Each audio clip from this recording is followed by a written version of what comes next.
e verdadeira. Não precisa de invenção. Tem que ser verdadeiro. É verdade. Eu era um jovem que outrora não suportava crentes. Eu achava que as minhas convicções, que as minhas ideologias me levariam a algum lugar. Eu achava que eu não precisava estar dentro de uma igreja para servir Cristo Jesus. Eu achava que bastava eu apenas acreditar em Deus e ponto final. E o tempo foi passando, e aquela coisa dentro do meu coração foi aumentando, a ponto de eu me sentir tão vazio. Porque quando você não tem Cristo dentro de ti, você se torna vazio. Porque na verdade nós somos templo do Espírito Santo. E Deus não é como o diabo. Deus, em Apocalipse 3:20, diz que está à porta e bate. E é interessante pensar que Deus só entra quando você abre essa porta. Mas o meu coração estava fechado demais. Os meus pensamentos estavam tão equivocados, a ponto de eu pensar que eu era alguma coisa, sendo que eu não sabia que o Deus Todo-Poderoso, Ele tinha um projeto lindo e majestoso na minha vida. E certa feita um primo meu, ele era da igreja, e ele sempre me fazia convites para eu ir a uma igreja. E eu disse para ele: olha, não insiste com esse papo de crente, porque se você ficar insistindo, certamente eu irei parar de falar com você. Sendo que um dia eu estava jogando futebol, e ali ele passou com a sua namorada, e juntamente da sua namorada, a sua cunhada. E eu, muito jovem naquela época, me encantei com aquela linda donzela. Eu olhei para ela assim, ela olhou para mim, aí eu usei o linguajar mundano pro meu primo: já é? Aí ele: se mexe que não, rapaz, se mexe que não. Eu havia me interessado tanto naquela menina que o meu coração saltou para fora. E eu disse assim para ele, com linguajar mundano: coloca ela na minha fita, olha só, hein? Coloca ela na minha fita. E ele: eu posso até tentar falar com ela, abre aspas, mas tu tem que ir para a igreja. Oh, glória! Eu tenho que ir para a igreja. Aí o negócio mudou tudinho. Quando eu vi, eu estava dentro de uma igreja. Não era porque eu queria, pastora José, a pessoa de Cristo Jesus. Não era isso. Era porque simplesmente eu queria sair com aquela menina. Eu queria, na verdade, namorar com aquela menina. O meu coração ainda se encontrava vazio, porque ele estava sempre batendo na minha porta, e eu sempre dizia: aqui tu não entra. Quando eu me deparei, imagine 2 adolescentes se conhecendo. Quando eu me deparei, eu estava iniciando um relacionamento. Agora imagine um relacionamento de 2 adolescentes. Eu chegava diante dela, perguntava como que era o dia dela, ela perguntava como que era o meu dia também, e de repente nós ficávamos quase 1 hora sem falar um com o outro. Beijávamos tanto que, meu Deus do céu, a saliva acabava. E eu ficava: meu Deus do céu. Eu olhava pro relógio: esse cronômetro está errado. Eu não tinha nada para falar com ela, eu não tinha nenhum assunto para falar com ela. E eu ficava: meu Deus, O que eu vou falar com ela, Senhor? O que eu vou falar? Eu gostava muito de assistir desenho. Eu falava, vou falar de desenho numa garota? Isso não rola, Jesus. Deus fez um milagre. Esse relacionamento durou 1 ano e 3 meses. Imagine um negócio desse. Todo dia, o mesmo questionamento. Oi, tudo bem? Oi, tudo bem? Como foi seu dia? Como foi seu dia? De repente acabava o negócio. A mãe dela gostava de assistir novela. Mas quando Deus tem um projeto na vida do ser humano, a própria palavra de Deus vai dizer lá em Mateus capítulo 24, versículo de número 25: pode passar os céus, pode passar a terra, mas as minhas palavras não hão de passar. Aleluia! Pode passar tudo.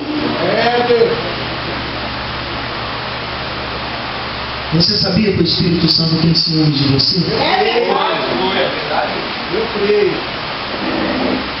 Eu estava naquele relacionamento, e era interessante que quando eu ia para a igreja, eu não sabia diferenciar padre e pastor. Eu estava dentro da igreja, eu ficava, meu Deus, aquele padre fala tanto. Eu dizia, esse negócio não acaba, Senhor. Aí tinha um presbítero lá que tinha aquele óculos grande. Eu ficava, meu Deus, eu pecava, irmãos, eu pecava. Deus teve misericórdia da minha vida, porque eu pecava. E Deus, Ele leva em conta o tempo da nossa ignorância. Oh glória, aleluia. E o tempo foi passando. E o tempo foi passando.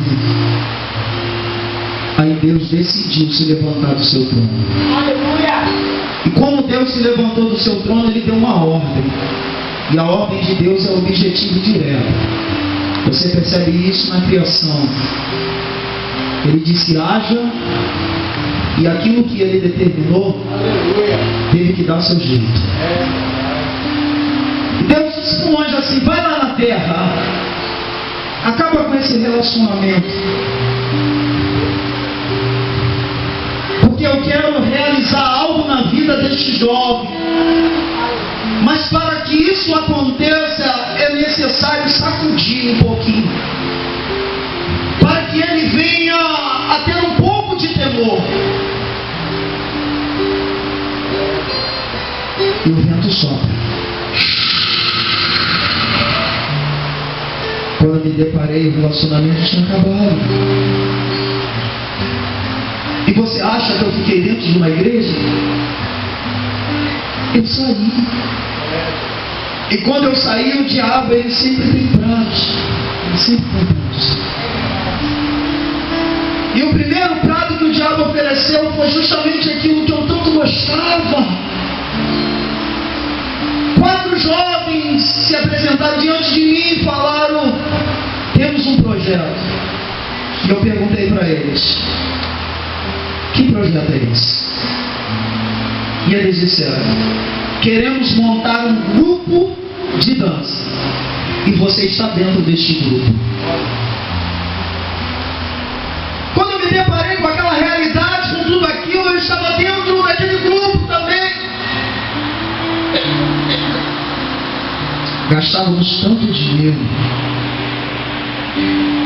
Dançamos em tantos lugares. Tivemos uma fama momentânea. Aparecemos até na televisão, no programa do Elimar, sexta-feira, de madrugada. E eu assisto, eu vou passar na TV, eu vou passar na TV. E a pessoa esperando, Júlio, eu vou dormir, porque você não vai passar na televisão nenhuma. E no final eu passei.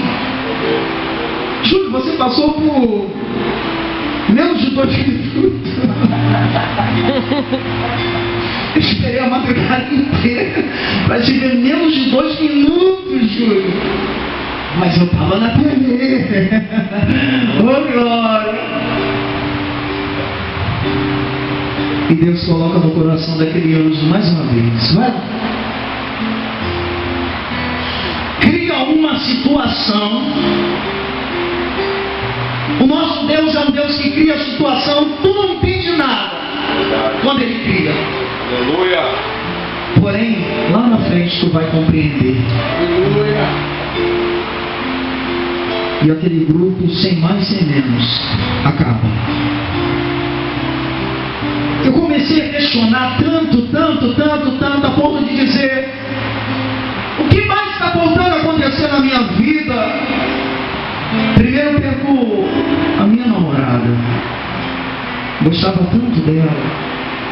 E logo após o meu grupo de dança, eu levantei os meus olhos aos céus e disse: eu acho que tu não gosta de mim.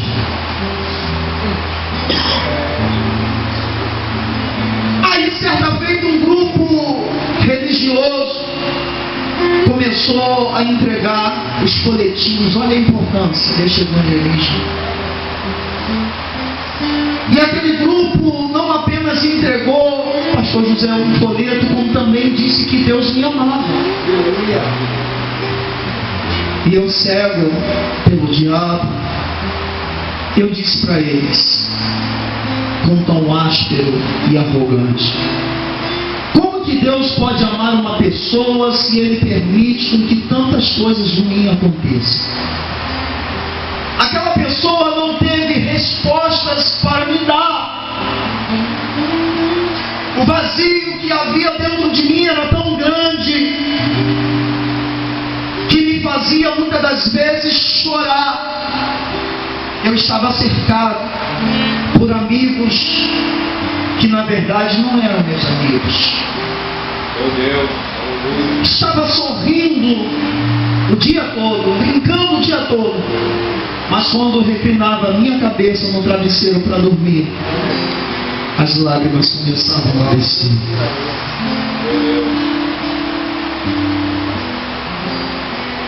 E eu fiz a seguinte exclamação ao Senhor: Senhor, se tu existes de verdade, mostra-me. Mostra-me. Mostra-me, Senhor, qual é o real motivo da minha existência. Será que eu nasci apenas, Deus, para passar por situações tão dolorosas?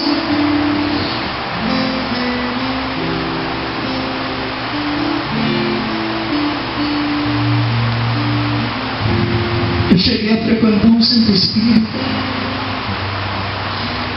E naquele centro espírita, aquele pai santo que se diz ser santo, santo é só Jesus. Glória! Oh, glória a Deus! Ele disse que eu seria famoso. Ele disse que eu teria muitas mulheres, que eu teria muito dinheiro. E eu gostei de tudo aquilo que aquele homem falou. Quem não pensa em alcançar a fama no auge da sua adolescência? Quem nunca teve um sonho de ser um cantor, uma atriz, um ator? Quem nunca sonhou dessa maneira, desse jeito, na sua adolescência? Eu acompanhava tantas pessoas na televisão e eu achava que um dia eu chegaria ali. E quando eu me deparo, o grupo também acabou. Tudo havia acabado.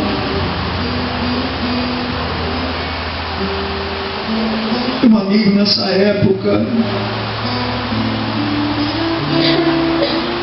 ele cedeu a sua bicicleta. A Bíblia vai dizer em Isaías 41, versículo 6: um ao outro ajudou, e ao seu companheiro disse.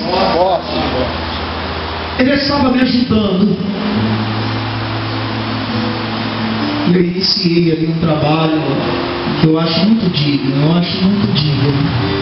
Eu vendia pão na rua, eu era padeiro de rua.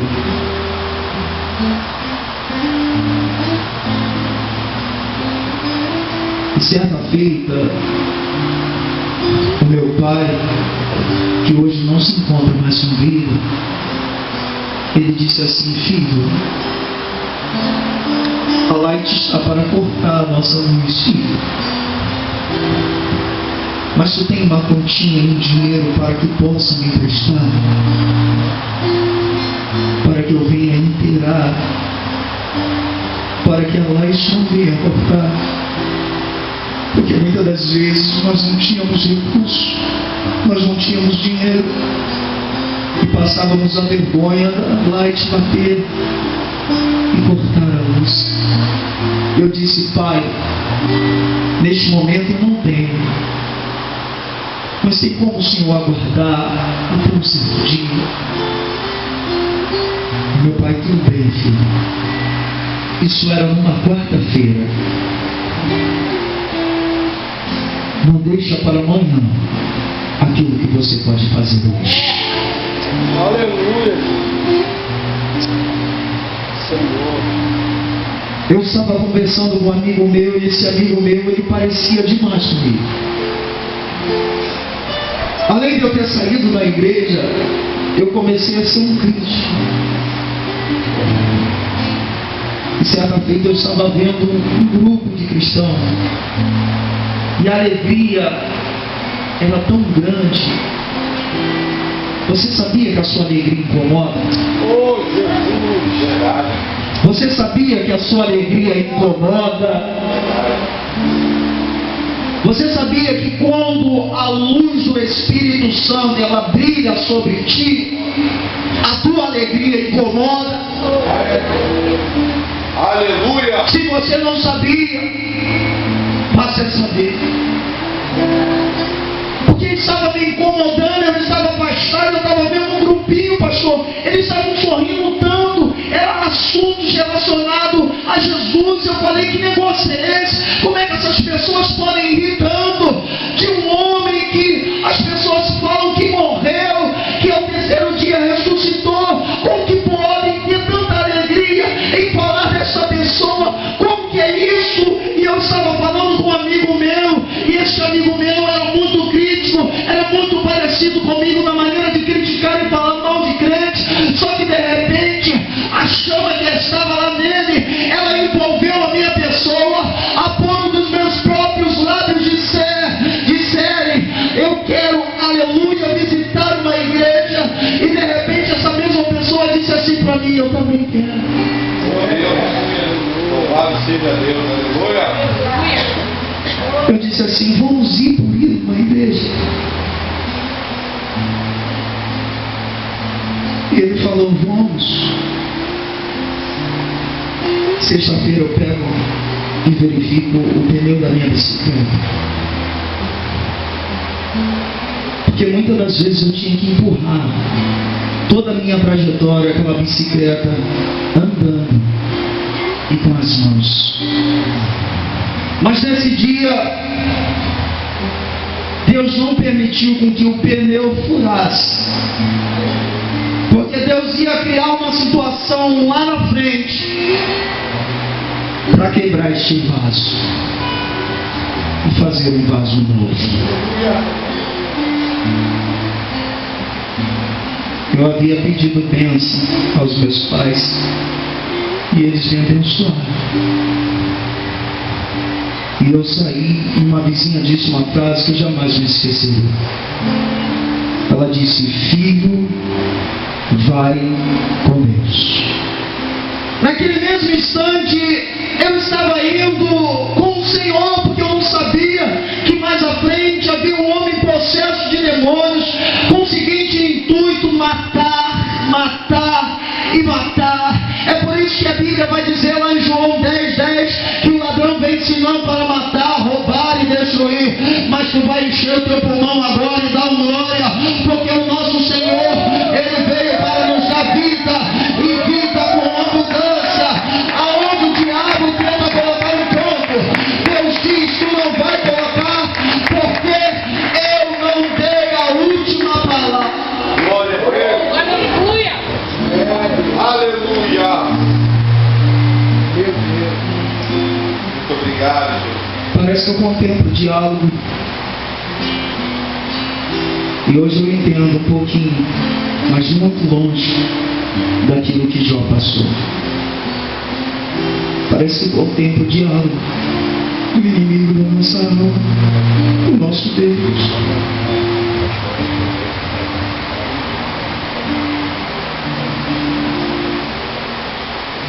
E ele diz assim: Jesus, olha para a terra, contempla aquele que um dia diz ter sido teu servo. Ele faz as minhas vontades. Dinheiro, mulheres, tenho dado a ele, mas eu quero a tua permissão para me lhe tragar a vida. Parece que eu contemplo o nosso Senhor chorando. Porque a Bíblia diz em João 11:35 que Jesus chorou acerca de Lázaro. E todas as vezes que eu e você estamos passando pelo vale, e estamos passando por situações dificultosas, e estamos passando por momentos de aflição, o Espírito Santo, que geme com gemidos inexprimíveis, está do meio do teu lado dizendo: eu estou contigo. Aguenta mais um pouco. Essa dor vai passar. Isso é só uma adversidade, filho. Eu só estou esperando a ordem dele para que eu possa mudar a tua história. Aí entra a ignorância dentro do nosso coração a ponto de nós dizermos: Senhor, tu nos abandonou, ou tu nos abandonaste. Quando na verdade Deus sempre está conosco. Nos momentos de alegria e nos momentos de tristeza.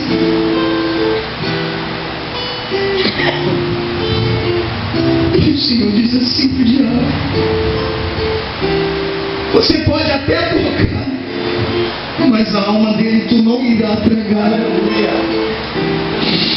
Tu não és onisciente, onipotente, onipresente. Tu não sabe o que eu vou fazer lá na frente. Vai, toca.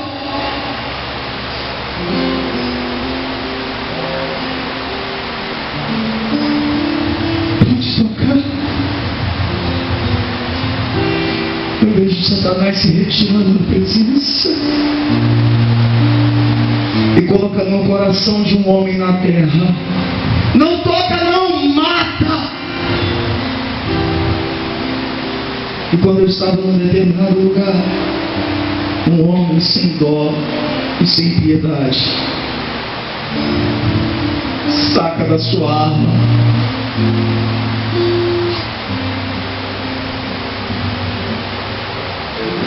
e o primeiro tiro que este homem acerta foi na minha cabeça.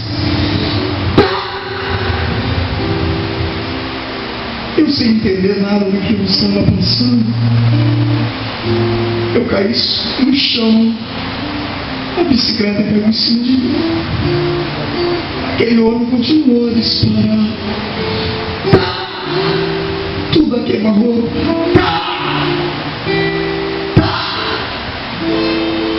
O meu boné havia caído.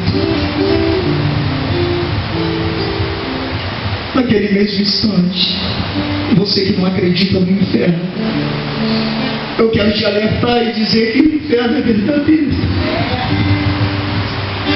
Não é história de carochinha, não é fábula, não é invenção de homem, é real. É mais real do que esses bancos que vocês estão sentados aí.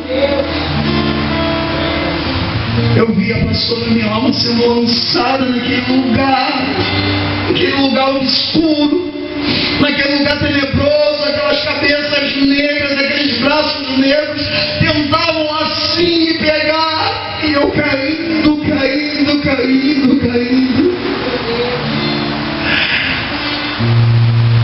Eu abri meus lábios e eu disse assim: Senhor, por que me abandonaste?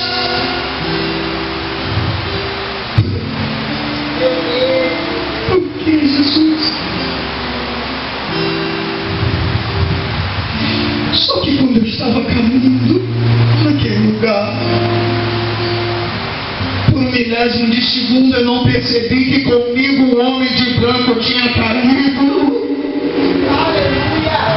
Você pode aplaudir o Senhor?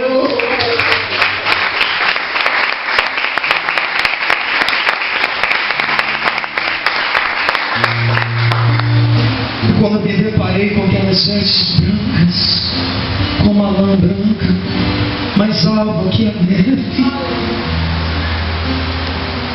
aquela mão gloriosa veio na minha direção. Primeiro tocou nos meus ouvidos. Oh, Santo Espírito. E a minha audição foi ampliada. E naquele mesmo instante, eu ouvi dos próprios bandidos dizer: pegamos o cara errado. Pegamos o cara errado. Eu vou repetir mais uma vez. Pegamos o cara errado. Eu não bebia, eu não fumava, eu não tinha vício nenhum. Eu estava afastado da presença do Senhor, e a Bíblia vai dizer em Hebreus 10:31 que horrenda coisa é cair na mão do Deus vivo. Quando eu vi aqui, parecia que não era real, porque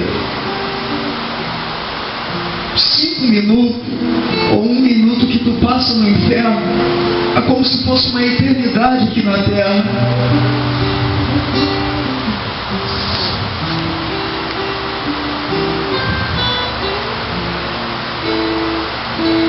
Depois de eu ter escutado tudo aquilo,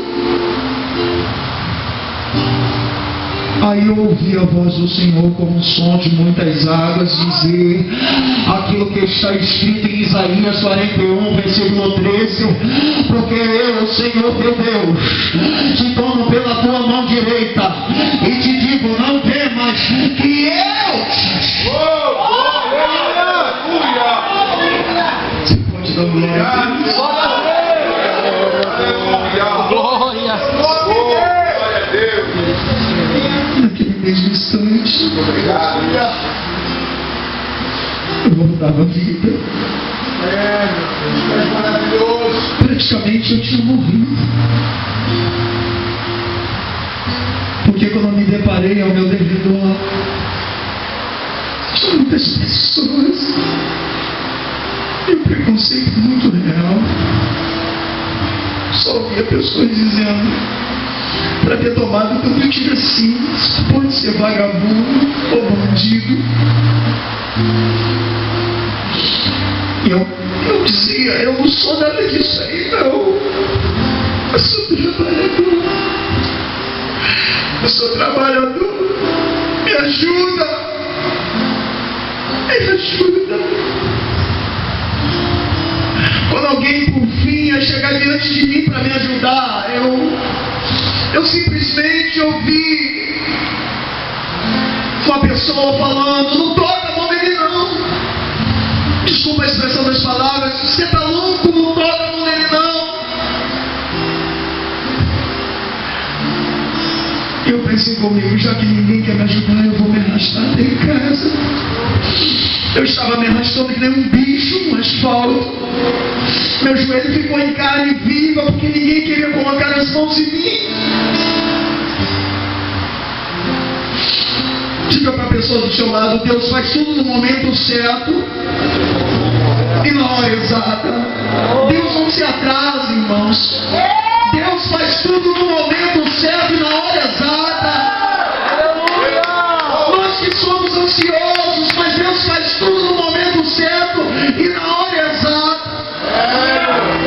Talvez você queira agora, mas Deus está dizendo: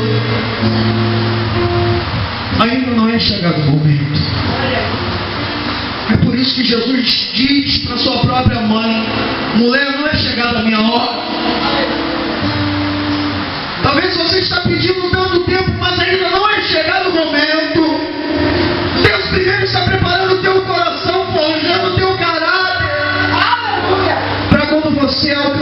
a bênção, você saiba desfrutar daquilo que Deus tem de melhor para mim e para você. E nesse dia um sargento que nunca havia se atrasado, se atrasou. E quando ele chegou diante de mim e viu aquela situação, ele disse assim: o que fizeram contigo? Falou meia dúzia de palavrões que não é lícito dizer. E eu disse: eu não sei o que fizeram comigo. Isso dói. Ele ligou para o corpo de bombeiro, nada do corpo de bombeiro chegar, infelizmente. A situação relacionada à saúde do nosso país está triste. Você liga para a ambulância.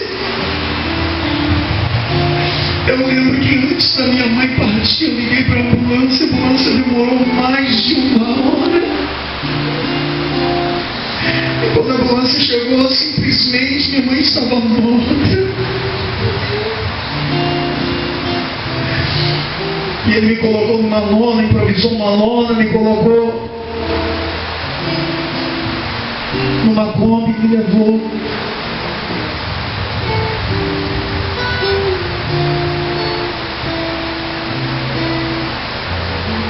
E eu mais uma vez ouvi. E os médicos simplesmente falaram as mesmas coisas. Mais um pivete que teremos que cuidar. Ele estava chorando. Aí quando esse policial entrou,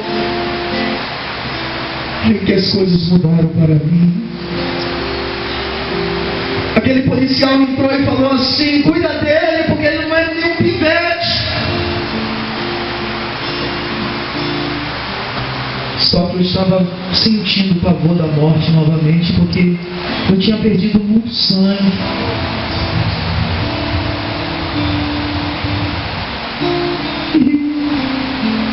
Eu levantei os olhos para os céus e disse assim: Senhor Jesus, se tu me amas, antes de eu morrer, deixa eu ver a minha mãe. Deixa eu ver a minha mãe. Meu irmão, que se chama Carlos, entrou, me deu palavras de encorajamento. Eu pedi para ele cuidar da minha mãe e do meu pai, que nessa época eles eram vivos. E como uma baixinha de 1,60 m entrou naquele lugar, eu levantei os olhos para o alto e eu disse: obrigado, Jesus. Aleluia! Porque eu vou morrer em paz. Eu vou morrer em paz. E eu disse para ela: mãe, eu estou morrendo.